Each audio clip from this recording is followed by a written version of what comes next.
Jesus Reigns. യേശു വാഴുന്നു ശുശ്രൂഷകളിലേക്ക് നിങ്ങൾക്ക് സ്വാഗതം.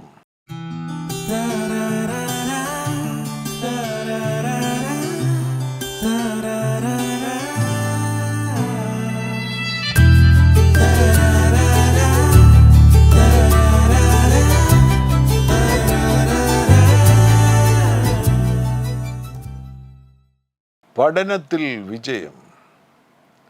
വിദ്യാഭ്യാസവുമായുള്ള ബന്ധത്തിലുള്ള ചില ചിന്തകൾ പങ്കുവയ്ക്കുവാനാണ് ആഗ്രഹിക്കുന്നത്.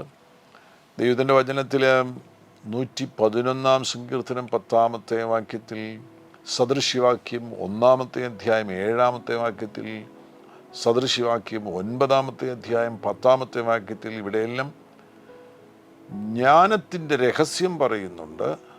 എന്താണ് ജ്ഞാനത്തിൻ്റെ രഹസ്യം? യഹോവ ഭക്തി ജ്ഞാനത്തിൻ്റെ ആരംഭമാകുന്നു. The fear of the Lord is the beginning of wisdom. ഇന്ന് എൻ്റെ മകൾ ചബീത ഫിന്നിയും എന്നോടൊപ്പമുണ്ട്. ഞങ്ങൾ ഒരുമിച്ചാണ് ഈ എപ്പിസോഡിൽ നിങ്ങളോട് സംസാരിക്കുവാൻ പോകുന്നത്. വിദ്യാഭ്യാസത്തിൽ എങ്ങനെ അഭിവൃദ്ധി പ്രാപിക്കുവാൻ കഴിയും? സ്കൂൾ വർഷം ആരംഭിച്ചിരിക്കുന്നു. ജൂൺ മാസം സ്കൂളുകളെല്ലാം തുറന്നിരിക്കുകയാണ്. വളരെ വൈകാതെ ജൂലൈ ഒക്കെ ആകുമ്പോഴേക്കും പല കോളേജുകളിലും കോഴ്സുകൾ ആരംഭിച്ചു കഴിഞ്ഞു. എന്നാൽ പുതിയ വർഷം ഇനിയും അഡ്മിഷനൊക്കെ നടക്കണമെന്നുണ്ടെങ്കിൽ ചിലപ്പോൾ ചില ആഴ്ചകൾ കൂടെ കഴിഞ്ഞെന്നിരിക്കും. എന്തായാലും ജൂലൈ ഓഗസ്റ്റ് ആകുമ്പോഴേക്കും എല്ലാ വിദ്യാഭ്യാസ സ്ഥാപനങ്ങളിലും എല്ലാ കോഴ്സുകളും സജീവമാകുവാൻ പോകുന്നു. അങ്ങനെ വിദ്യാഭ്യാസ മേഖലയിൽ പഠനമൊക്കെ ആരംഭിച്ചിരിക്കുന്ന ഈ ജൂൺ മാസത്തിൽ തന്നെ വിദ്യാർത്ഥികൾക്ക് സഹായകരമാകുന്ന നിലയിൽ വിദ്യാഭ്യാസവുമായി ബന്ധപ്പെട്ട ചില കാര്യങ്ങൾ പങ്കുവയ്ക്കുവാനാണ് ആഗ്രഹിക്കുന്നത്. ഇത് ശ്രദ്ധിക്കുന്ന മാതാപിതാക്കൾ ദയവായിട്ട് നിങ്ങളുടെ മക്കളോടും പറയണം ഇതൊന്ന് ശ്രദ്ധിക്കുവാൻ വേണ്ടി. നിങ്ങൾക്കിത് ഉപകാരമായി തീരും. എൻ്റെ മകൾ ചബീത തബുവിന് 10ാം ക്ലാസ്സിൽ നല്ല മാർക്കുണ്ടായിരുന്നു. 12ാം ക്ലാസ്സിലും നല്ല മാർക്കുണ്ടായിരുന്നു. മെഡിക്കലിനോ അല്ലെങ്കിൽ എൻജിനീയറിങ്ങിനോ ഒക്കെ പോകുവാൻ അഡ്മിഷൻ ലഭിക്കത്തക്കവണ്ണമുള്ള നല്ല മാർക്കുണ്ടായിരുന്നു. അതിനുശേഷം എൻജിനീയറിങ് പൂർത്തിയാക്കി. എൻജിനീയറിങ് കാരുണ്യയിലാണ് പഠിച്ചത്. കോയമ്പത്തൂർ കാരുണ്യ യൂണിവേഴ്സിറ്റിയിലാണ് പഠിച്ചത്. കർത്താവിൽ വളരെ പ്രയോജനപ്പെട്ട കർത്താവിൻ്റെ ദാസൻ അപ്പോസ്തലൻ DGS ദിനകരൻ അവറുകൾ സ്ഥാപിച്ച അനുഗ്രഹിക്കപ്പെട്ട സ്ഥാപനത്തിൽ ഇന്ന് കർത്താവിൻ്റെ ദാസൻ ബ്രദർ പോൾ ദിനകരൻ അവറുകൾ നേതൃത്വം കൊടുക്കുന്ന കാരുണ്യയിലാണ് തബു പഠിച്ചത്. കാരുണ്യയിൽ കമ്പ്യൂട്ടർ സയൻസിലാണ് ബിരുദമെടുത്തത്. 4ാമത്തെ വർഷം ആ കോളേജിൽ പഠിച്ചുകൊണ്ടിരിക്കുമ്പോൾ തന്നെ ജോലിയും കിട്ടി. റിസൾട്ട് വന്നപ്പോൾ ഫസ്റ്റ് റാങ്ക് ഉണ്ടായിരുന്നു. അത് ഒരു വലിയ അനുഗ്രഹമായി തീർന്നു. എന്തായാലും വിദ്യാഭ്യാസ മേഖലയിൽ നല്ല നിലയിൽ മുന്നോട്ട് പോയി. എനിക്ക് ഒരിക്കൽ പോലും പഠിക്കണമെന്ന് പറയേണ്ടതായിട്ട് വന്നിട്ടില്ല. ഞാനങ്ങനെ കുട്ടികളുടെ വിദ്യാഭ്യാസത്തിലൊന്നും അധികം ശ്രദ്ധിച്ചിട്ടില്ല. അതിൻ്റെ ആവശ്യമില്ലെന്ന് എനിക്കറിയാമായിരുന്നു. കർത്താവിൽ ആശ്രയിച്ചാൽ മതി, പരിശുദ്ധാത്മാവെല്ലാം നന്നായി നടത്തുമെന്ന് എനിക്ക് ഉറപ്പുണ്ടായിരുന്നു. അതിനാൽ നമുക്ക് തബുവിനോട് തന്നെ ചോദിക്കാം, വിദ്യാഭ്യാസത്തിൽ വിജയകരമാകുന്ന നിലയിൽ നേട്ടങ്ങളെന്ന് പറയാനൊക്കെയല്ല, വിജയകരമാകുന്ന നിലയിൽ ആ മേഖലയിൽ നല്ല ഫലങ്ങൾ പുറപ്പെടുവിച്ചതിൻ്റെ പിന്നിലെ രഹസ്യങ്ങൾ എന്താണ്? സ്കൂളിൽ ആദ്യമായി പോയത് ഓർക്കുന്നുണ്ടോ? ഇപ്പോൾ 1ാം ക്ലാസ് 2ാം ക്ലാസ് ആ സമയങ്ങളിലൊക്കെ മർത്തോമ റെസിഡൻഷ്യലിൽ ജോയിൻ ചെയ്യുന്നത് 1ാം ക്ലാസ്സിലാണോ? അപ്പോൾ ആ 1ാം ക്ലാസ് മുതൽ എങ്ങനെയായിരുന്നു? അന്നത്തെ കാര്യങ്ങൾ എന്തെങ്കിലും ഓർക്കുന്നുണ്ടോ? പഠിക്കുവാൻ തുടങ്ങിയ സന്ദർഭങ്ങൾ എങ്ങനെയായിരുന്നു? എനിക്കങ്ങനെ അത്രയും ഓർമ്മയില്ല. പക്ഷെങ്കിൽ ഞാൻ എൻ്റെ ഒരു നേച്ചർ അനുസരിച്ച് ക്ലാസ്സിൽ മാത്രം ശ്രദ്ധിക്കണം, വീട്ടിൽ വന്നിട്ട് അങ്ങനെ ഒത്തിരി സമയം എടുക്കത്തില്ലായിരുന്നു. Except when it was the time of exams.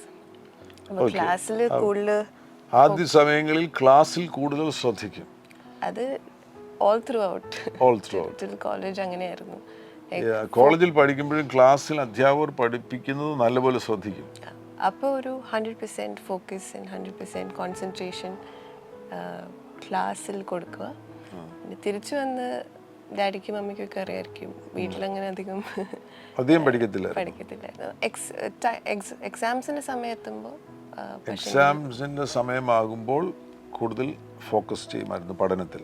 അതെ. പക്ഷേ ആ ഒരു എക്സാമ്പിൾ ആരും ഫോളോ ചെയ്യണമെന്ന് പറയത്തില്ല. Every one is different. അപ്പം അവരുടെ കാലിബർ അനുസരിച്ചും അവരുടെ വേ ഓഫ് ലേണിംഗ് പോലെ ഓരോരുത്തർ ഓരോ മെത്തേഡ്സ് അഡാപ്റ്റ് ചെയ്യണം.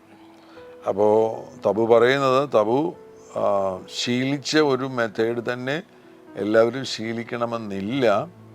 അവരവർക്ക് അവരവരുടെ കഴിവനുസരിച്ച് അവരവരുടെ പ്രാപ്തി അനുസരിച്ച് അവരവർക്ക് തന്നെ ഒരു മെത്തേഡ് ഉണ്ടാക്കിയെടുക്കാൻ കഴിയും. പഠിക്കുവാൻ വേണ്ടിയുള്ളൊരു മെത്തേഡ് ഉണ്ടാക്കിയെടുക്കുവാൻ കഴിയും. ഇപ്പോൾ തബു ഫോളോ ചെയ്തത് ക്ലാസ്സിൽ പോകുമ്പോൾ അധ്യാപകർ പഠിപ്പിക്കുന്നത് ശ്രദ്ധിക്കുക, നല്ലതുപോലെ ശ്രദ്ധിക്കുക. പക്ഷെ തിരിച്ചു വന്നു കഴിഞ്ഞാൽ ഹോംവർക്കൊക്കെ ഉണ്ടല്ലോ, അതൊക്കെ ചെയ്യുമായിരുന്നു. അപ്പോൾ അതെല്ലാം ചെയ്യും. എന്നാലും ഒന്നും ഓടിച്ചു നോക്കത്തില്ലായിരുന്നു, അധികമില്ലായിരുന്നു. പക്ഷെ എക്സാം സമയം വരുന്നുണ്ടെങ്കിൽ പഠിക്കുമായിരുന്നല്ലോ നല്ലതുപോലെ. ഇപ്പം എക്സാം സമയം ഓക്കെ, 10ാം ക്ലാസ് എടുക്കാം നമുക്ക്. 10ാം ക്ലാസ്സിൽ എങ്ങനെയായിരുന്നു പഠിച്ചത്? 10ാം ക്ലാസ് ആയപ്പോഴേക്കും നമുക്കറിയാം ഇനിയും ഇത് കഴിഞ്ഞിട്ട് ഏതെങ്കിലും ഒരു മേഖലയിലേക്ക് തിരിയണമെന്നുള്ളത് ഒരു തീരുമാനത്തിലെത്തി. ഏത് മേഖലയിലേക്ക് തിരിയണമെന്നായിരുന്നു ആഗ്രഹിച്ചിരുന്നത്? 2 മേഖലയും അല്ലേ? മെഡിക്കലും എഞ്ചിനീയറിങ്ങും. രണ്ടും ബയോളജി എടുത്തില്ല. സോ ഒരു 8th സ്റ്റാൻഡേർഡ് ഒക്കെ ആയപ്പോഴത്തേന് എന്താണ് ചെയ്യാൻ പോകുന്നത് എന്ന് ഡിസൈഡ് ചെയ്യാമെന്ന് ഒരു പ്ലാൻ ഇട്ടു. 8ാം ക്ലാസ്സിലായപ്പോൾ തന്നെ ഇനി എന്താണ് ചെയ്യുവാൻ പോകുന്നത്, ഫ്യൂച്ചർ, അതിനെക്കുറിച്ചൊരു പ്ലാൻ ഇട്ടു. അതൊരു നല്ല കാര്യമാണ് കേട്ടോ. നേരത്തെ തന്നെ നമുക്ക് ഏതാണ് നമ്മുടെ ഭാവി, എവിടേക്കാണ് നമ്മൾ പോകുന്നത്, അങ്ങനൊരു ലക്ഷ്യം ഇടുന്നത് നല്ലതാണ്. അപ്പോൾ 8ാം ക്ലാസ്സിൽ എന്തായിരുന്നു ആ ഭാവിക്ക് വേണ്ടിയുള്ളൊരു പ്ലാൻ ഇട്ടത്? സോ ഏത് സ്ട്രീം ചൂസ് ചെയ്യണമെന്ന് ആണല്ലോ എല്ലാവരുടെയും ക്വസ്റ്റ്യൻ. സോ 8th പ്ലാൻ ചെയ്ത് തുടങ്ങിയാലും 9th ഒക്കെ ആയപ്പോഴാണ് ഡിസൈഡ് ചെയ്തത്. ഐ അണ്ടർസ്റ്റുഡ് എനിക്ക് കമ്പ്യൂട്ടർ സയൻസിനോടൊരു താല്പര്യമുണ്ട്. ഈ പ്രോബ്ലം സോൾവിങ് അങ്ങനത്തെ ഓരോ കാര്യങ്ങൾക്ക് ഒരു ഇൻട്രസ്റ്റ് ഉണ്ടെന്ന് മനസ്സിലാക്കിയപ്പോൾ ആൻഡ് ഒരു analysis of the number of years spend അങ്ങനെയൊക്കെ ഒന്ന് ചിന്തിച്ചപ്പോൾ I thought okay, getting into CSE line was better. Computer science. Yes. അപ്പോൾ അതിലേക്ക് ശ്രദ്ധ തിരിക്കാൻ തുടങ്ങി അല്ലേ? തുടങ്ങി. അപ്പം 10th ആയപ്പോഴും ഐ വാസ് ഫോക്കസ്ഡ്. ഓക്കെ, ഈ ഒരു ലൈനിലേക്ക് തിരിയണമെന്നുള്ളതായിരുന്നു. Okay okay. അപ്പം മാത്സിന് നല്ലതായിട്ട് ഒരു താല്പര്യമുണ്ടായിരുന്നു മാത്സിനോട്? മാത്സിനോട് ഉണ്ടായിരുന്നു. And also computer science. Maths, computer science. So 10ാം ക്ലാസ്സിലപ്പോൾ അങ്ങനെ വരുമ്പോൾ പഠിച്ചത് എങ്ങനെയാണ്? പഠിച്ചതിൻ്റെ രീതി എന്ന് പറയാമോ? 10ാം ക്ലാസ് ആയി കഴിഞ്ഞപ്പോൾ നമുക്കറിയാം ഇതൊരു വളരെ പ്രധാനപ്പെട്ട സമയമാണ്. 10ാം ക്ലാസ്സിലായിരിക്കുന്നവർ ശ്രദ്ധിക്കുക. നിങ്ങൾ 10ാം ക്ലാസ് എന്ന് പറയുമ്പോൾ, ക്ലാസ് 10 എന്ന് പറയുമ്പോൾ അതൊരു പ്രധാനപ്പെട്ട സമയമാണ്. ക്ലാസ് 12ഉം വളരെ പ്രധാനപ്പെട്ടൊരു സമയമാണ്. സോ 10th എങ്ങനെയാണ് പഠിച്ചത്? ട്യൂഷൻ ഉണ്ടായിരുന്നല്ലേ? ട്യൂഷൻ ഏതൊക്കെ സബ്ജക്റ്റിനുണ്ടായിരുന്നു ട്യൂഷൻ? മാത്സിന് പോവായിരുന്നു. മാത്സിന് പോവായിരുന്നു. പിന്നെ മാത്സിന് മാത്രമേ ട്യൂഷൻ ഉണ്ടായിരുന്നുള്ളൂ. ഓക്കെ, ബാക്കിയെല്ലാം തന്നെ പഠിച്ചു. ഓക്കെ, എങ്ങനെയായിരുന്നു പഠിച്ചത്? എൻ്റെ റൂട്ടീൻ അനുസരിച്ചിട്ട് I would make a plan. എത്ര ടൈം ഓരോ സബ്ജക്റ്റിന് കൊടുക്കണം, ഓരോ ചാപ്റ്റേഴ്സ് അനുസരിച്ച് അത് ഡിവൈഡ് ചെയ്യായിരുന്നു. സോ ആ ഒരു ടൈം ടേബിൾ ഫോളോ ചെയ്ത് പഠിക്കുമായിരുന്നെങ്കിൽ യു ഹാവ് എൻ ഐഡിയ എപ്പോഴത്തേക്ക് ഇത് ഫിനിഷ് ചെയ്യാൻ പറ്റും, എപ്പോഴത്തേക്ക് റിവൈസ് ചെയ്യാൻ പറ്റും എന്നുള്ളത്. So if you make a plan before hand. അപ്പോൾ എന്നാ പ്ലാൻ ഉണ്ടാക്കി? എക്സാംസിന് ഒരു മേ ബി 2-3 വീക്സ് മുന്നേ, ലൈക്ക് നമുക്ക് ഒരു ഡേറ്റ്സ് കൺഫേം ആയിട്ട് കിട്ടുമ്പോൾ. അപ്പോൾ ആ സ്കൂൾ വർഷം തുടങ്ങിയപ്പോൾ പ്ലാൻ ഉണ്ടാക്കിയില്ല? ഇല്ല, അത് നമുക്ക് പറയാൻ പറ്റില്ലല്ലോ എപ്പോഴാണ് എക്സാംസ് വരുന്നത്, ഏത് ഡേറ്റ്സ് ആണ് ഓരോ സബ്ജക്ട്സും, അങ്ങനെയൊന്നും. അല്ല, 10th ആകുമ്പോൾ നമുക്കറിയാം മാർച്ച് മാസത്തിൽ എക്സാം. അപ്പം ജനുവരിയിൽ പ്ലാൻ ഉണ്ടാക്കിയോ? ടൈം ടേബിൾ വരുന്ന പോലെ പ്ലാൻ ഉണ്ടാക്കിയിട്ട് അതിന് മുന്നേ നമുക്ക് മോഡൽ എക്സാംസ് ഉണ്ട്. മോഡൽ എക്സാംസ് ഒക്കെ ഉണ്ട്. അപ്പോൾ ഏകദേശം ഒരു പ്ലാൻ നേരത്തെ തന്നെ തയ്യാറാക്കി. പിന്നെ മെയിൻ ആയിട്ട് നമ്മൾ മേ ബി ഓക്കെ. അപ്പോൾ ഇതിനകത്തുനിന്ന് ഒന്ന് മോഡൽ എക്സാംസ് ഒക്കെ ഉള്ളത് കൊണ്ട് തന്നെ നേരത്തെ തന്നെ ഏകദേശം ഒരു പ്ലാൻ ഉണ്ട്. ഇന്ന സബ്ജക്റ്റിന് ഇന്ന സമയം കൊടുക്കണം അങ്ങനെ. പിന്നെ മെയിൻ എക്സാം വരുന്നതിന് മുന്നമേ ഒരു പ്രധാനപ്പെട്ട പ്ലാൻ ഉണ്ടാക്കി ഓരോ സബ്ജക്ട്സിനും സമയം അല്ലേ? സബ്ജക്റ്റ് വൈസ് നമ്മൾ അത് ഡിവൈഡ് ചെയ്യണം. ഓൾസോ ആ സബ്ജക്റ്റിൽ ഏത് ചാപ്റ്റേഴ്സിനാണ് കൂടുതൽ ടൈം കൊടുക്കുന്നത്. Okay okay okay. Subject vice time decide ചെയ്യുന്നത്. ഏത് സബ്ജക്റ്റാണ് കൂടുതൽ ശ്രദ്ധ കേന്ദ്രീകരിക്കുന്നത്. ചില സബ്ജക്റ്റ് വളരെ ഈസി ആയിരിക്കും, അപ്പോൾ അതിനത്രയും സമയം കുറച്ച് കൊടുത്താൽ മതി. ഇനിയും ഈ സബ്ജക്റ്റിൽ തന്നെ ഏത് ചാപ്റ്റേഴ്സിനാണ് കൂടുതൽ ആ പുസ്തകത്തിൽ ഏത് ചാപ്റ്റേഴ്സിനാണ് കൂടുതൽ സമയം കൊടുക്കേണ്ടത്, അങ്ങനെയും തിരിച്ചല്ലേ? അത് നല്ലൊരു രീതിയാണ്. നിങ്ങൾക്കൊരു ടൈം ടേബിൾ ഉണ്ടാക്കുവാൻ കഴിയും. എക്സാമിന് മുന്നമേ തന്നെ നിങ്ങൾക്കപ്പോൾ ഏകദേശം ഒരു ഐഡിയ ആയല്ലോ. നിങ്ങൾ ആ വർഷം മുഴുവൻ ആ സബ്ജക്റ്റുകളെല്ലാം പഠിച്ചുകൊണ്ടിരിക്കുകയാണല്ലോ. അപ്പോൾ ആ ഏറ്റവും കൂടുതൽ സമയം കൊടുക്കേണ്ടത് ഏത് സബ്ജക്റ്റിനാണ്, അതനുസരിച്ച് നമുക്ക് ആ ടൈം മൊത്തത്തിൽ ഇനിയും നിങ്ങൾക്ക് 30 ദിവസം കൂടെ പഠിക്കുവാനുണ്ട്. ആ സമയത്ത് സ്റ്റഡി ലീവ് കിട്ടുമായിരുന്നല്ലേ? സ്റ്റഡി ലീവ് ഒത്തിരി ദിവസങ്ങളില്ല. ഓക്കെ, നമുക്ക് ഊഹിക്കാം ഒരു 30 ദിവസം കൂടെ നിങ്ങൾക്ക് ഇനിയും പഠിക്കുവാനുണ്ട്. അവിടെ നിങ്ങൾക്ക് ടൈമിനെ ഡിവൈഡ് ചെയ്യുവാൻ കഴിയും. ഏത് സബ്ജക്റ്റിന് കൂടുതൽ സമയം കൊടുക്കണം, ആ സബ്ജക്റ്റിൽ തന്നെ ഏത് ചാപ്റ്റേഴ്സിന് കൂടുതൽ സമയം കൊടുക്കണം. അങ്ങനെ വരുമ്പോൾ പ്രീവിയസ് ക്വസ്റ്റ്യൻസ് റെഫർ ചെയ്യുമായിരുന്നു. പഠിക്കുന്ന സമയത്ത് ഒരു ഓർഡർ ഉണ്ടല്ലോ. നമ്മൾ ഫസ്റ്റ് ഓൾസോ പഠിക്കുമ്പോൾ നമ്മൾ 100% ഫോക്കസ് ചെയ്യുന്ന കാര്യത്തിൽ കൊടുക്കണം. അപ്പം വേറെ ഒരു ഡിസ്ട്രാക്ഷൻസും ഉണ്ടാവും. അത് വളരെ ഒരു പ്രധാനപ്പെട്ട കാര്യമാണ്.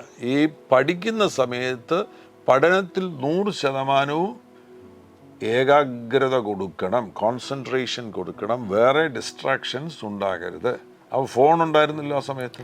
അപ്പം ഞാൻ ഫോൺ സ്വിച്ച് ഓഫ് ചെയ്ത് വെക്കും.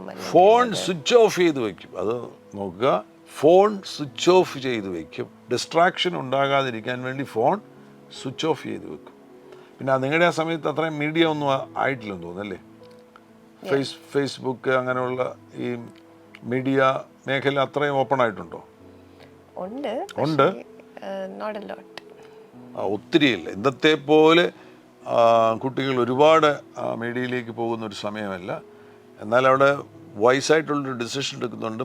പഠിക്കുന്ന സമയത്ത് ഫോൺ സ്വിച്ച് ഓഫ് ചെയ്യും.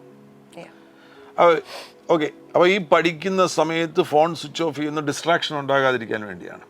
അപ്പോൾ പഠിക്കുന്ന കാര്യത്തിൽ കോൺസെൻട്രേറ്റഡ്, ശ്രദ്ധ അതിൽ പതിയുന്നുണ്ട്. പിന്നെ അന്നേരം വേറൊന്നിലേക്കും പോകുന്നില്ല. തന്നെ ഇരുന്നാ പഠിക്കുന്നത്. വേറെ ആരുടെയും സഹായം വേണ്ട, മമ്മി കൂടെ വരേണ്ട, ഒന്നും വേണ്ട. തന്നെ ഇരുന്ന് മുറിക്കകത്തിരുന്ന് പഠിക്കുന്നത്, കഥ അടച്ച്. എനിക്ക് ആ ഒരു മെത്തേഡായിരുന്നു which worked out best for me. എല്ലാവർക്കും അങ്ങനെ ആവണമെന്നില്ല. തബുവിനെ സംബന്ധിച്ചിടത്തോളം തനിയെ ഇരുന്ന്, മറ്റാരുടെയും സഹായം വേണ്ട. ഞങ്ങളാരെങ്കിലും മുറിയിലേക്ക് ചെല്ലുകയാണെങ്കിൽ പഠിക്കുവാൻ വേണ്ടി തുടങ്ങുന്ന സന്ദർഭത്തിൽ ഞങ്ങളോട് പറയുമായിരുന്നു, വേഗത്തിൽ മുറി വിട്ട് പുറത്തു പോകുക, തനിയെ ഇരിക്കണം, തനിയെ ഇരുന്ന് പഠിക്കണം. തനിയെ ഇരുന്ന് പഠിക്കുന്നുണ്ടെ വേറൊന്നിലേക്കും കോൺസെൻട്രേഷൻ പോകത്തില്ല, ഡിസ്ട്രാക്ഷൻ പോകത്തില്ല. അതുകൊണ്ട് ഫോൺ സ്വിച്ച് ഓഫ് ചെയ്യുന്നു. ഇനിയും ഒരു പ്രധാനപ്പെട്ട കാര്യം, ഏത് സമയത്ത് പഠിക്കുന്നതായിരുന്നു ഏറ്റവും പ്രയോജനമായി തീരുന്നത്? രാത്രിയിൽ കിടന്നുറങ്ങുന്നതിന് മുമ്പ് പഠിക്കുകയായിരുന്നു, അതോ രാവിലെ എഴുന്നേറ്റ് പഠിക്കുകയായിരുന്നു? ഏറ്റവും പ്രയോജനം ഏത് സമയമായിരുന്നു? പേഴ്സണലി സ്പീക്കിംഗ് എനിക്ക് കൂടുതലും രാവിലെ എഴുന്നേൽക്കുന്നതായിരുന്നു which worked out best for me. അത് മേ ബി ഡാഡിയുടെ അങ്ങനെ ഒരു റൂട്ടീൻ ഉണ്ടായിരുന്നു, അപ്പച്ചനും അമ്മച്ചിക്കും അങ്ങനെ ഒരു റൂട്ടീൻ ഉണ്ടായിരുന്നു. അതുകൊണ്ടായിരിക്കാം it worked for me. Okay, അപ്പം രാവിലെ 3 മണി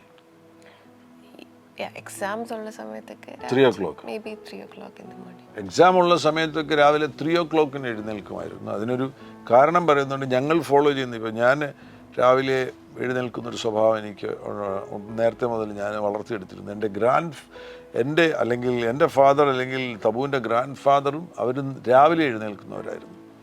4 മണി സമയത്തൊക്കെ എഴുന്നേൽക്കുന്നവരായിരുന്നു. ഞാൻ 3 മണിക്കൊക്കെ എഴുന്നേൽക്കുമായിരുന്നു. അപ്പോൾ അതുകൊണ്ട് തബുവിൻ്റെ പഠനം വന്നു കഴിഞ്ഞപ്പോൾ തബുവിന് ഏറ്റവും കംഫർട്ടബിൾ ആയിട്ടുള്ള ടൈം എന്ന് പറഞ്ഞു കഴിഞ്ഞാൽ, എല്ലാവർക്കും അങ്ങനെ ആകണമെന്നില്ല, രാവിലെ 3 മുതലുള്ള സമയമായിരുന്നു ഏറ്റവും അധികം പഠിക്കുവാൻ നല്ല സമയമായിട്ട് തിരഞ്ഞെടുത്തത്. നിങ്ങളെ സംബന്ധിച്ചിടത്തോളം നിങ്ങൾ ഒരു സ്ട്രെച്ചിൽ രാത്രി 10 മണി മുതൽ രാവിലെ 1 മണി വരെ ഇരിക്കുന്ന, അല്ലെങ്കിൽ രാവിലെ 2 മണി വരെ ഇരിക്കുന്ന ഒരു പാറ്റേണാണ് നിങ്ങൾ ഫോളോ ചെയ്യുന്നതെങ്കിൽ അത് തന്നെ ഫോളോ ചെയ്താൽ മതി. ഇതൊക്കെ ഞങ്ങൾക്ക് കടന്നുപോയ, അല്ലെങ്കിൽ ഞങ്ങൾ കടന്നുപോയ, അല്ലെങ്കിൽ തബു കടന്നുപോയ ചില അനുഭവങ്ങൾ പങ്കുവയ്ക്കുന്നു. ചിലർക്ക് ഈ പാറ്റേൺ ഫോളോ ചെയ്യുന്നത് അവരിപ്പോൾ ഓൾറെഡി അങ്ങനെ ആയിരിക്കും, രാവിലെ ആയിരിക്കും അവർക്ക് പഠിക്കാൻ കൂടുതൽ ഏകാഗ്രത ലഭിക്കുന്നത്. അങ്ങനെയുള്ളവർക്കിത് സഹായകരവുമായി തീരും. ഈ പഠിക്കാൻ വേണ്ടി ഇരിക്കുമ്പോഴേ ഒരു ഇരിപ്പിൽ എത്ര നേരം വരെ പഠിക്കാമായിരുന്നു? അങ്ങനെ ഓർമ്മയില്ല, may be 2 to 3 hours. 3 hours വരെ വൺ സ്ട്രെച്ചിൽ ഇരുന്ന് പഠിക്കാൻ കഴിയുമായിരുന്നു. 3 hours കൂടുതൽ ഇരിക്കുമായിരുന്നു. ഞാൻ ശ്രദ്ധിച്ചിട്ടുണ്ട്, ചില വളരെ പ്രത്യേകമാകുന്ന ഒരു സമയത്ത് ഹോൾ നൈറ്റ് ഇരുന്ന് പഠിച്ചിട്ടുണ്ട്. പക്ഷേ പിന്നെ ഞങ്ങളത് നിരുത്സാഹപ്പെടുത്തി. കാരണം അന്ന് രാത്രി ഒരു വൈകുന്നേരം എങ്ങാണ്ട് പഠിക്കാൻ ഇരുന്നിട്ട് രാവിലെ 6 മണി വരെ ഇരുന്ന് പഠിച്ചു കളഞ്ഞിട്ട് ഉറങ്ങാതെ എക്സാം എഴുതാൻ വേണ്ടി പോയി. പിന്നെ തിരിച്ചു വരുന്ന ബസ് ഇരുന്ന് ഭയങ്കര ഉറക്കമായിരുന്നു. എന്തായാലും എഴുതി. ഞങ്ങൾക്ക് ഒരല്പം മനസ്സിനകത്തൊരു ചെറിയൊരു സന്ദേഹമുണ്ടായി. രാത്രി ഹോൾ നൈറ്റ് ഉറങ്ങാതിരുന്ന് പഠിച്ചിട്ട് പോയി എക്സാം ഹാളിലെങ്ങാനും എന്തെങ്കിലും ബുദ്ധിമുട്ടുണ്ടാകുമോ അല്ലെങ്കിൽ ഉറക്കം വരുമോ? ഒന്നും സംഭവിച്ചില്ല. നല്ലതായിട്ട് എഴുതി തിരിച്ചു വന്നു. അത് ഒരു ദിവസമേ സംഭവിച്ചുള്ളൂ. പിന്നെ ഞങ്ങളത് നിരുത്സാഹപ്പെടുത്തി. തബു തന്നെ അത് ഒഴിവാക്കി. ആവശ്യമുള്ള ഉറക്കം, ആ എക്സാമുമായി ബന്ധപ്പെട്ട സമയങ്ങളിൽ ആവശ്യമുള്ള ഉറക്കം, ആ ഉറക്കത്തിന് ശേഷമുള്ള പഠന സമയം. ആ പഠന സമയത്ത് ഇപ്പോൾ വൺ സ്ട്രെച്ച്, ചില റെയർ ആയിട്ടുള്ള സിറ്റുവേഷനിൽ 5-6 hours ഒക്കെ വൺ സ്ട്രെച്ച് ഇരിക്കാൻ കഴിഞ്ഞിട്ടുണ്ട്. എന്നാൽ ജനറലി സ്പീക്കിംഗ് ഒരു 2 to 3 hours വൺ സ്ട്രെച്ച് ഇരിക്കുന്നിടത്തുനിന്ന് മൂവ് ചെയ്യാതെ പഠിക്കുവാൻ കഴിയുന്നു. ആ സമയത്ത് എന്തെങ്കിലും കുടിക്കുകയോ കഴിക്കുകയോ ചെയ്യും? ഡിപ്പെൻസ് എത്ര മണിക്കാ. രാവിലെ 3 മണിക്ക് എഴുന്നേൽക്കുമ്പോൾ ചായ കുടിക്കും അല്ലേ? ഒരു ചായ കുടിച്ചിട്ടാണ് തുടങ്ങുന്നതല്ലേ? തുടങ്ങുന്നതെന്നല്ല, മേ ബി ഇൻ ബിറ്റ്വീൻ ആയിരിക്കും. അപ്പച്ചൻ കൊണ്ടു തരുന്നല്ലേ? ഓക്കെ. അപ്പം രാവിലെ 3 മണിക്ക് എഴുന്നേൽക്കുന്നു, മുഖം കഴുകി പഠിക്കാനിരിക്കുന്നതിൻ്റെ ഇടയിൽ ചിലപ്പോൾ ഒരു 4 മണിയൊക്കെ ആകുമ്പോൾ അപ്പച്ചൻ എഴുന്നേൽക്കുമ്പം അപ്പച്ചൻ ചായ ഉണ്ടാക്കുമായിരുന്നു. ആ ചായ 4 മണിക്ക് അങ്ങനെ ഒരു ചായ കിട്ടും, അതേ ഉള്ളൂ. പിന്നെ രാവിലെ ബ്രേക്ക്ഫാസ്റ്റ്. അല്ലാതെ പകലൊക്കെ ഇരുന്ന് പഠിക്കുമ്പോൾ ഇടയ്ക്ക് വെള്ളം കുടിക്കുക, സ്വീറ്റ്സ് കഴിക്കുക, മധുരം കഴിക്കുക, ഉപ്പേരി കഴിക്കുക, അങ്ങനെ എന്തെങ്കിലും ഉണ്ടായിരുന്നു? അങ്ങനെയല്ല, ചിലപ്പോൾ ഫ്രൂട്ട്സ് കഴിക്കുമായിരുന്നു, പിന്നെ വെള്ളം കുടിക്കുമായിരുന്നു, ഫ്രൂട്ട്സ് കഴിക്കുമായിരുന്നു. അപ്പോൾ ഇതൊക്കെ ഓരോരുത്തർ ഫോളോ ചെയ്യുന്ന ഓരോ രീതികളാണ്. വെള്ളം കുടിക്കുക, ഫ്രൂട്ട്സ് കഴിക്കുക, അതേ ഉള്ളൂ. അല്ലാതെ ഇടയ്ക്ക് കുറിക്കുക അങ്ങനെയുള്ള ഒരു കാര്യം ഫോളോ ചെയ്തിരുന്നില്ല. ശരി. എക്സാം ഹോളിൽ എങ്ങനെയാണ് എക്സാമിന് കടന്നു ചെല്ലുമ്പോൾ എന്താണ് ചെയ്യുന്നത്? എങ്ങനെയാണ് എക്സാം എഴുതുന്നത്? എക്സാം എഴുതുവാൻ വേണ്ടി ക്വസ്റ്റ്യൻ പേപ്പർ ലഭിക്കുന്നു. അപ്പോൾ എന്താ ചെയ്യുന്നത്? ഓഫ് കോഴ്സ് പ്രാർത്ഥിച്ചു തുടങ്ങുന്നു. അതിനുശേഷം എങ്ങനെയാണ്? ഒരു ക്വസ്റ്റ്യൻ പേപ്പർ കിട്ടുന്നുണ്ടെങ്കിൽ പ്രാർത്ഥിച്ചതിന് ശേഷം ഫസ്റ്റ് എല്ലാം ഒന്ന് വായിച്ചു നോക്കും. ക്വസ്റ്റ്യൻസ് മൊത്തം ഒന്ന് വായിച്ചു നോക്കും അല്ലേ? അപ്പോൾ ടൈമിനെ കുറിച്ചിട്ട് പ്ലാൻ ഇല്ലേ?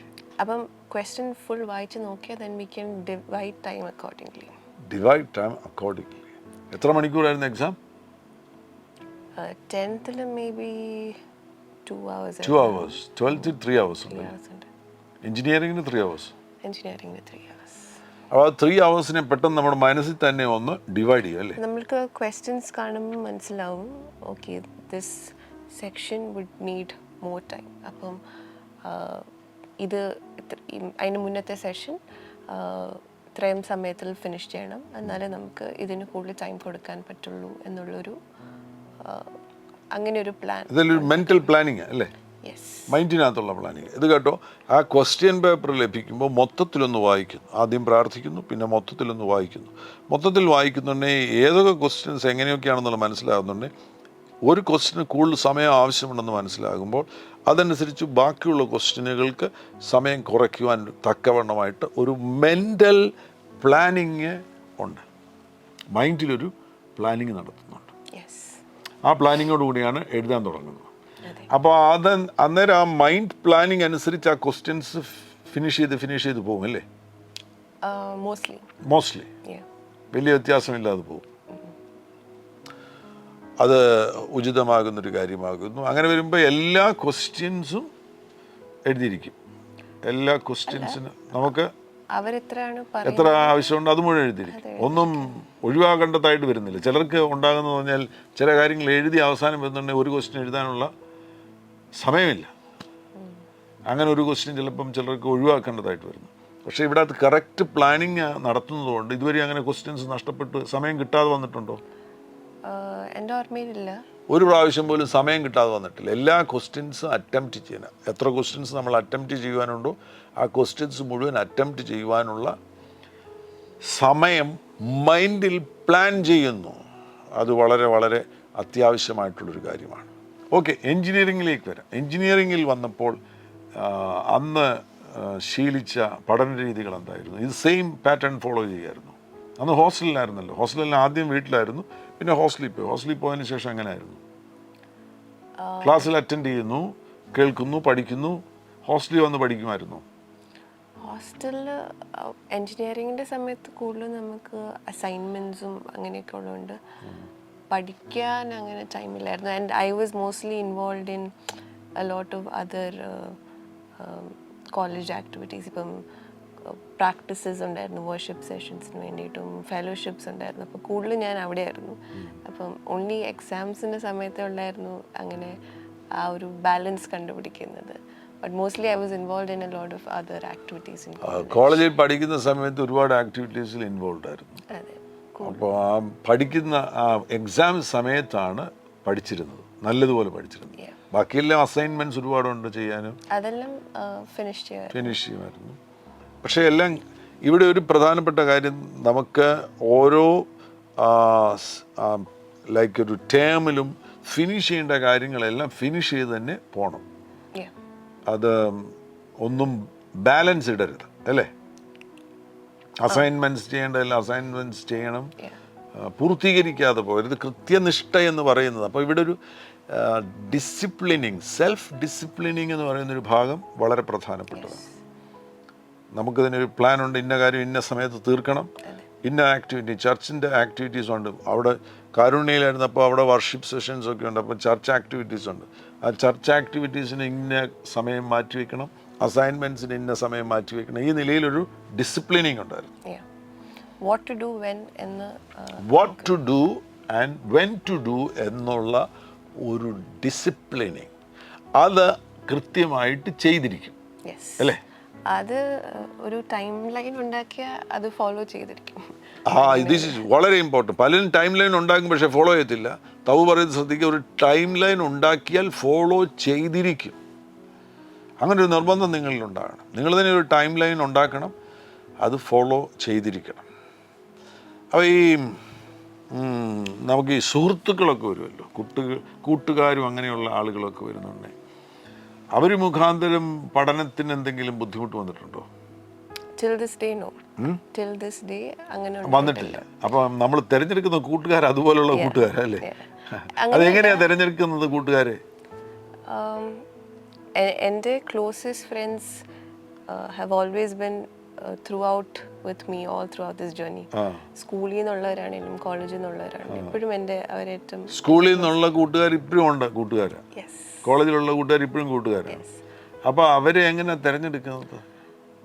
തിരഞ്ഞെടുക്കുന്നത് നമ്മൾ കണ്ടുമുട്ടുന്ന എല്ലാവരുമായിട്ട് നമ്മൾ അടുപ്പം ഉണ്ടാകത്തില്ലല്ലോ. നമ്മുടെ പേഴ്സണാലിറ്റിയും നമ്മുടെ ഗോൾസും അലൈൻ ചെയ്യുന്ന ആൾക്കാരാണെങ്കിൽ then it's easier for us to നമ്മുടെ develop that നമ്മുടെ friendship. വ്യക്തിത്വവും നമ്മുടെ ലക്ഷ്യങ്ങളും അതുമായിട്ട് ചേർന്ന് വരുന്നവരാണെന്നുണ്ടെങ്കിൽ അങ്ങനെയാണ് അറിയാതെ അങ്ങ് തിരഞ്ഞെടുക്കുന്നത് അല്ലേ?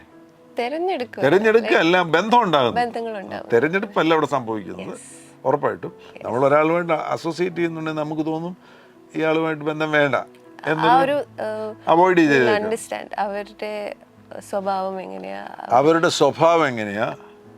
and അത് നമ്മളുമായിട്ട് ഒത്തുചേർന്ന് പോകുന്നതാണോ, ചേർന്ന് പോകുന്നതാണോ എന്നുള്ളത് നമുക്ക് ഇടപെടുമ്പോൾ മനസ്സിലാവും അല്ലേ? and by God's grace God has always placed the right people in my life. ഏത് കോളേജിൽ പോയാലും സ്കൂളിൽ പോയാലും I always got a wonderful bunch of people around me. അങ്ങനെ ഒരു blessing God had kept. ഇത് വളരെ പ്രധാനപ്പെട്ട ഒരു കാര്യമാണ്. നിങ്ങളുടെ എല്ലാവരുടെയും ജീവിതത്തിൽ നിങ്ങൾ ശ്രദ്ധിക്കേണ്ട കാര്യമാണ്.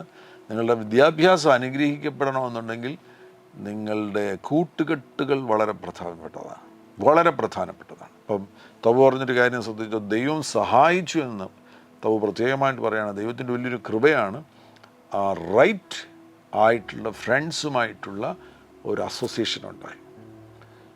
പലരുടെയും ജീവിതത്തിൽ വിദ്യാഭ്യാസത്തിനൊക്കെ കേടുവരുന്നത് തെറ്റായിട്ടുള്ള കൂട്ടുകെട്ടുകളാണ്. അത് നിങ്ങൾ ശ്രദ്ധിക്കണം. ആ മേഖലയിൽ ഈ പുതിയ വർഷത്തിൽ ഒരു വലിയ മാറ്റം വരേണ്ടത് ആവശ്യമാണ്. ഓക്കെ, എൻജിനീയറിങ്ങിന് നല്ല നിലയിൽ പഠിച്ച് മുന്നോട്ട് പോകുന്നു. 4th ഇയറിൽ വന്നു കഴിഞ്ഞപ്പോൾ ജോലിക്കുള്ള സാധ്യതകൾ വരുന്നു. ജോലിക്കുള്ള സാധ്യതകൾ വരുന്നുണ്ട്, ഇൻ്റർവ്യൂസ് വരുന്നു. അതെ, ഞാൻ ഒരിക്കലും പ്ലേസ്മെന്റ് ഫോക്കസ്ഡ് ആയിട്ട് ഒന്നും ചെയ്തിട്ടില്ല. പ്ലേസ്മെന്റ് ഫോക്കസ്ഡ് ആയിട്ട് ഒന്നും ചെയ്തിട്ടില്ല. To be very honest, because കുഞ്ഞിലേ തൊട്ട് what is fed into our mind is a very different route. അപ്പം നമ്മൾ ഓക്കെ പ്ലേസ്മെൻറ്റ്സിന് ഇരുന്നതിൻ്റെ ഏക reason because my department set നിങ്ങൾക്ക് ഫൈനൽ വൈവ് അറ്റൻഡ് ചെയ്യണമെങ്കിൽ ഒരു കമ്പൽസറി ആയിട്ട് ഒരു പ്ലേസ്മെൻറ്റ് വേണം എന്ന് പറഞ്ഞു. ഓക്കെ, അതുകൊണ്ടാണ് പ്ലേസ്മെന്റ്, അതുകൊണ്ട് മാത്രം ഓക്കെ ചെയ്തേ പറ്റൂ. അങ്ങനെ ഒരു രീതിയിലാണ് പ്ലേസ്മെന്റ്സ് അറ്റൻഡ് ചെയ്ത് തുടങ്ങിയത്.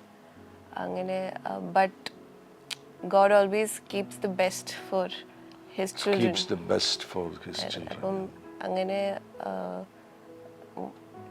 One of the best offers തന്നെ ഫോർത്ത് ഇയറിൽ one of the best offers, ഏറ്റവും നല്ലൊരു ഓഫർ തന്നെ 4th ഇയറിൽ തന്നെ കിട്ടി. അങ്ങനെയാണ് ഈ ജോലിയിൽ ഇപ്പോൾ ഉള്ള ജോലിയിൽ വന്നിരിക്കുന്നത്. അപ്പോൾ വിദ്യാഭ്യാസം കഴിഞ്ഞ് ഒരു ദിവസം പോലും വെറുതെ നിൽക്കേണ്ടതായിട്ട് വന്നില്ല. വിദ്യാഭ്യാസം തീരുന്നതിന് മുന്നേ തന്നെ ജോലി ലഭിച്ചു. എല്ലാവർക്കും അങ്ങനെ സാധിച്ചെന്ന് വരില്ല, അതുകൊണ്ട് സങ്കടപ്പെടുകയൊന്നും വേണ്ട.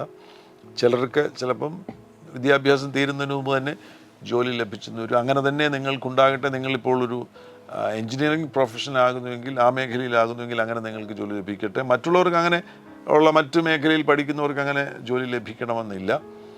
എന്നാൽ അതൊരു വലിയൊരു അത്ഭുതകരമാകുന്ന കാര്യമാണ്. കോളേജിൽ പഠിച്ചുകൊണ്ടിരിക്കുമ്പോൾ തന്നെ ഏറ്റവും നല്ല അവിടെ വന്ന ഓഫറുകളിൽ, ആ കോളേജിൽ വന്ന ഓഫറുകളിൽ ഏറ്റവും നല്ല ഓഫർ തന്നെ ലഭിക്കുകയുണ്ടായി. വിദ്യാഭ്യാസത്തിൻ്റെ ഇടയിൽ തന്നെ ജോലി ലഭിച്ച് ഇപ്പോൾ ജോലി ചെയ്തുകൊണ്ടിരിക്കുന്നു. അങ്ങനെയെങ്കിൽ ഈ പ്രിയപ്പെട്ട സുഹൃത്തുക്കളോട് എന്താണ് ജീവിതാനുഭവത്തിൻ്റെ പശ്ചാത്തലത്തിൽ നിന്നുകൊണ്ട് ഒരു അഡ്വൈസ് കൊടുക്കുവാനുള്ളത്?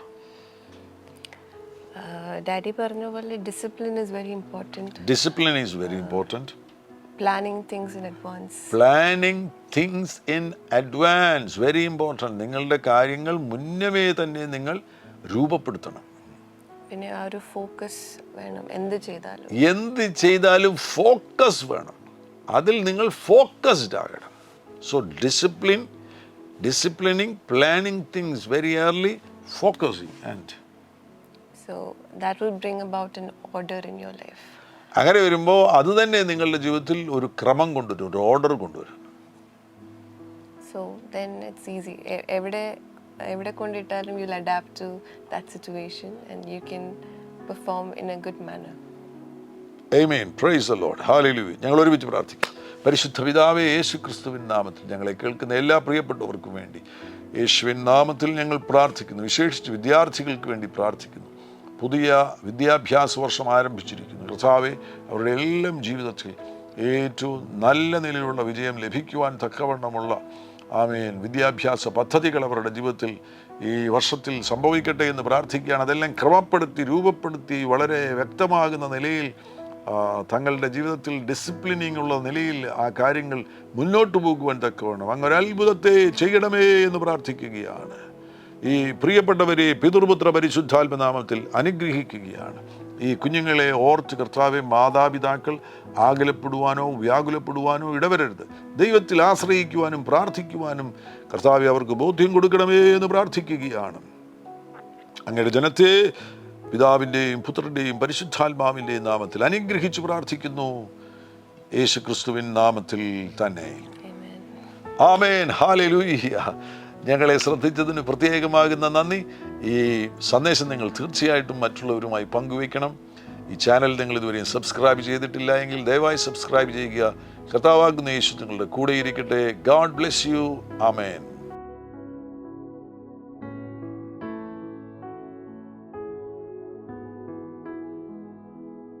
എല്ലാ പ്രഭാതത്തിലും 3 മിനിറ്റ് നീണ്ടു നിൽക്കുന്ന ഒരു ചെറിയ സന്ദേശം വാട്സപ്പിൽ അയക്കുന്നുണ്ട്. നിങ്ങൾക്കത് ലഭിക്കണമെന്ന ആഗ്രഹമുണ്ടെങ്കിൽ സ്ക്രീനിൽ കാണുന്ന നമ്പറിൽ ഒരു മെസ്സേജ് അയയ്ക്കുക. ഞങ്ങളുടെ ഓൺലൈൻ റേഡിയോ ആയ ജീസസ് റെയിൻസ് റേഡിയോയുടെ ആപ്പ് ഇതുവരെയും ഡൗൺലോഡ് ചെയ്തിട്ടില്ല എങ്കിൽ പ്ലേ സ്റ്റോറിലും ആപ്പ് സ്റ്റോറിലും ലഭ്യമാണ്. ജീസസ് റെയിൻസ് റേഡിയോ എന്ന് ടൈപ്പ് ചെയ്ത ശേഷം സെർച്ച് ചെയ്യുക. ആപ്പ് നിങ്ങൾ ഇപ്പോൾ തന്നെ ഡൗൺലോഡ് ചെയ്താലും എല്ലാ പ്രഭാതത്തിലും 4 മണിക്ക് ടങ്സ് പ്രെയർ ഉണ്ടായിരിക്കുന്നതാണ്. നിങ്ങളുടെ ആത്മീയ വർധനവിനായി ദയവായി സൂമിൽ ജോയിൻ ചെയ്താലും മീറ്റിംഗ് ID സ്ക്രീനിൽ നിങ്ങൾക്ക് ലഭ്യമാണ്. അതോടൊപ്പം തന്നെ എല്ലാ ബുധനാഴ്ചയും രാത്രി 10 മുതൽ 1 മണി വരെ നൈറ്റ് പ്രെയർ ഉണ്ടായിരിക്കുന്നതാണ്. നമുക്ക് ഒരുമിച്ച് രാജ്യങ്ങൾക്ക് വേണ്ടി പ്രാർത്ഥിക്കാം. ദയവായി സൂമിൽ ജോയിൻ ചെയ്താലും ഈ യൂട്യൂബ് ചാനൽ നിങ്ങൾ ഇതുവരെയും സബ്സ്ക്രൈബ് ചെയ്തിട്ടില്ല എങ്കിൽ ഇപ്പോൾ തന്നെ സബ്സ്ക്രൈബ് ചെയ്യുക. ശേഷം ബെൽ ബട്ടൺ അമർത്താൻ മറക്കല്ലേ. ഈ സന്ദേശം മറ്റുള്ളവരിലേക്ക് അനുഗ്രഹമാകാൻ ഷെയർ ചെയ്താലും കർത്താവ് നിങ്ങളെ ധാരാളമായി അനുഗ്രഹിക്കട്ടെ.